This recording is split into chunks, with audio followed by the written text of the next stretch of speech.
Assalamualaikum warahmatullahi wabarakatuh. Saya Putri Fauzia. Di sini saya sedikit akan menjelaskan tentang sejarah penyiaran dunia. Ahli fisika Jerman bernama Heinrich Hertz pada tahun 1887 berhasil mengirim dan menerima gelombang radio. Upaya Hertz kemudian dilanjutkan oleh Guglielmo Marconi pada tahun 1874 sampai 1937. Yang sukses mengirimkan sinyal Morse berupa titik dan garis dari sebuah permancaran alat penerima. Sinyal yang dikirim oleh Marconi itu berhasil menyeberangi Samudra Atlantik pada tahun 1901 yang menggunakan elektromagnetik. Sebelum Perang Dunia I meletus, Reginald Fessenden dengan bantuan perusahaan General Electric Corporation Amerika berhasil menciptakan pembangkit gelombang radio kecepatan tinggi yang dapat mengirim suara manusia dan juga musik. Radio awalnya cenderung diremehkan dan perhatian kepada penemuan baru itu hanya terpusat sebagai alat transmisi.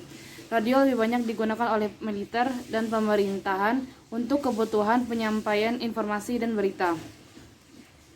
Peran radio dalam menyampaikan pesan mulai diakui pada tahun 1909 ketika informasi yang dikirimkan melalui radio berhasil menyelamatkan seluruh penumpang kapal laut yang mengalami kecelakaan dan tenggelam. Pada tahun 1926, perusahaan manufaktur radio berhasil memperbaiki kualitas produknya. Pesawat radio sudah menggunakan listrik yang ada di rumah hingga lebih praktis, menggunakan dua knop untuk mencari sinyal, antena, dan penampilannya yang lebih baik menyerupai peralatan furnitur. Tahun 1925 sampai tahun 1930, sebanyak 17 juta pesawat radio terjual kepada masyarakat dan dimulailah era radio menjadi media massa. Stasiun pertama muncul ketika seorang ahli teknik bernama Frank Conrad di Pittsburgh, Amerika Serikat pada tahun 1920 yang berhasil membangun sebuah pemancar radio di garasi rumahnya. Conrad menyiarkan lagu-lagu, mengumumkan hasil pertandingan olahraga, dan menyiarkan instrumen musik yang dimainkan putranya sendiri. Conrad berhasil mendapatkan banyak pendengar seiring juga meningkatkan penjualan pesawat radio. Stasiun radio yang dibangun oleh Conrad itu kemudian diberi nama KDKA dan masih mengudara hingga saat ini, menjadikan sebagai stasiun radio tertua di Amerika Serikat dan mungkin juga di dunia. Pada tahun 1983, masyarakat Manhattan, New Jersey, Amerika Serikat panik dan geger serta banyak yang mengusir keluar kota ketika stasiun radio CBS menanyakan drama radio yang upaya menceritakan makhluk ruang angkasa menyerang bumi.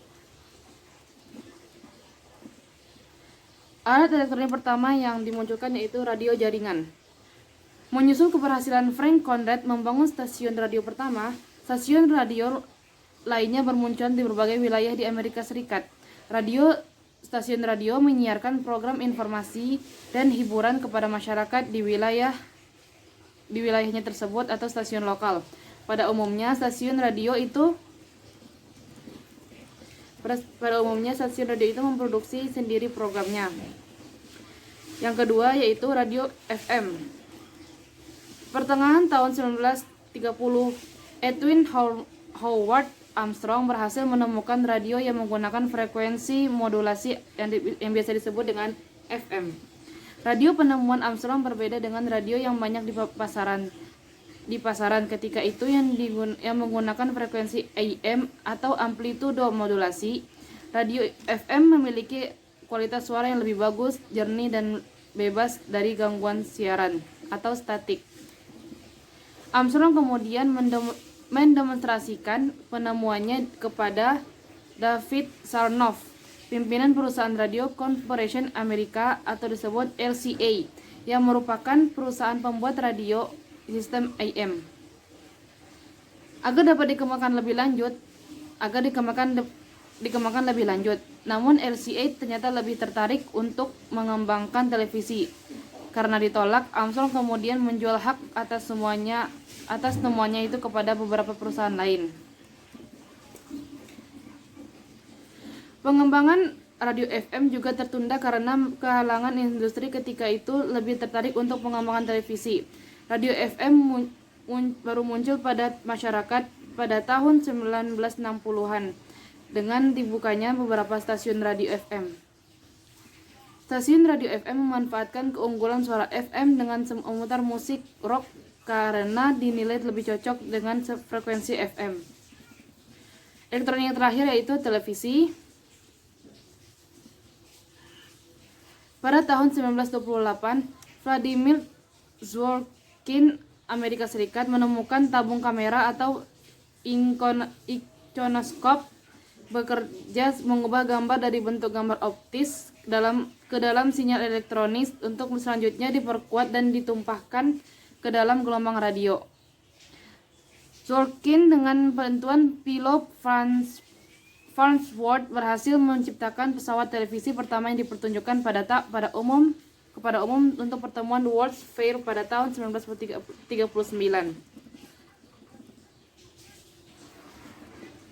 Awal di tahun 1945 hanya terdapat stasiun televisi dan 8.000 pesawat televisi, meningkat menjadi hampir 100 stasiun, sedangkan jumlah rumah tangga yang memiliki pesawat televisi mencapai 35 juta rumah tangga atau 67% dari total rumah tangga.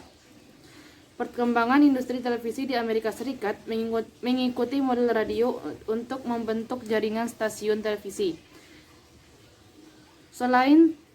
Stasiun televisi lokal selain menanyakan program lokal juga bekerjasama dengan 3 televisi jaringan yaitu CBS, NBC, dan ABC.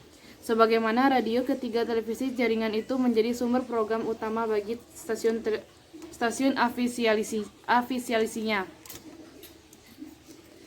Semua program televisi pada awalnya ditayangkan dalam siaran langsung atau live. Pertunjukan opera di New York menjadi program favorit televisi dan disiarkan secara langsung. Pesawat televisi berwarna mulai diperkenalkan kepada publik pada tahun 1950.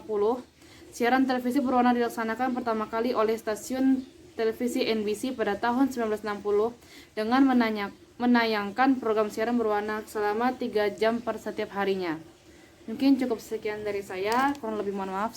Wassalamualaikum warahmatullahi wabarakatuh.